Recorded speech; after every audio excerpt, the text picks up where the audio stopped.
Tukaj je zelo zanimiv paradoks. Janina sicer reče, jaz nisem dobra v šivanju, ampak ta oseba je sešila že milijon cosplayov. Ampak mogoče lahko predstaviš svoje pretekle cosplaye, kaj si mogoče delala, pa Marko. Ki bi predstavila tvojo sposobnost. Hočem ti dati platformo. Don't be afraid to like expose yourself and say, look. In rečeš, jaz sem dobra v tem. I am good at this. V šivanju res nisem dobra, okay? Nisem dosti šivala, da bi vedela zašiti vsak cosplay. Toliko ne jo vprašaš, ne jo veš šivati. Jaz ti ne bi vedela zašiti obleke. Ne, kako dobra je Janina v šivanju? Skoka kima. Začetnik. Ja. Okay. Jaz sem začetnik, bro. To se vse da naučiti, pa še tudi ročno šivanje je šivanje, ampak Pač jaz isto ne štejem za sebe, pač vsaj, no. Jaz bolj tisti, veš, stroj moram masterati, mene je strah stroja. Se vem, zakaj tega je strah, se ga jaz tudi bojim. Sej smo imeli en learning session preko Discorda, ko se je točno. Mama Šivilja pridružila, pa je razlagala, kak stroja pripraviti. Zakaj pa taka bojazen do stroja? To bo pa ne Hiter lahko gre kak prst, hiter lahko kaka igla, kam odleti. Tako bom rekla, imaš na primer debele sloje. Pri Miss Fortune sem imela, mislim, da 5 slojev ledra.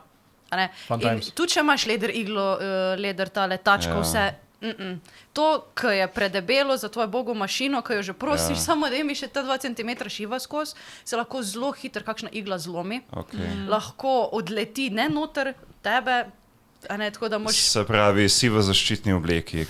Ja, tako da bi bil nek operater ne vem kakega robota. Ne, to je tako, da bi švaso si daš nasploh, če ne veš, kaj delaš, ker jaz, na primer, ko imam zelo debele sloje, ker imaš tisto, ne vem, ko vrtiš, lahko ročno, da grem jaz počas brez pedalke, sam zato, ker sem že skoraj prst noter.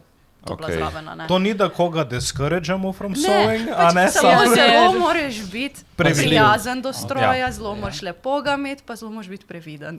Res moraš biti previden, da ne najbolj pomembno, ker zelo blizu imaš prste pri tisti igli in če pogledaš stran, pa greš kar s polno paro naprej, lahko hitro dobiš kak prst noter. Bo pač lepi detajl na cosplayu, sam ne vem, če priporočam. Imaš blood, sweat and tears pol noter.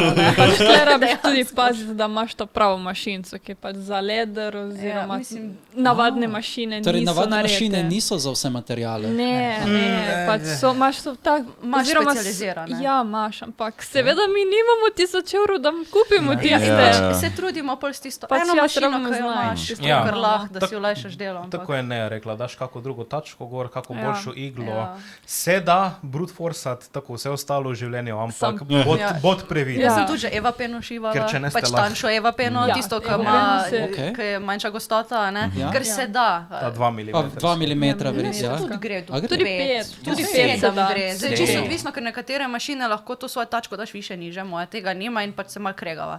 Če lahko sam... Brute forcaš. Ja, mislim, pač prosim malo še.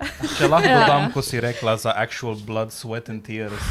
Ta cosplay actually ima blood, sweat and tears in it. Na chestpiece sem actually krvavel, dokler sem ga delal. What the? So there is blood on the chestpiece. Pod barvi. Naredil si še en sloj, kje pač krije, primer. Unfortunate je bilo, ampak 12 ur ročnega barvanja v enem dnevu ni priporočljivo za zdravje.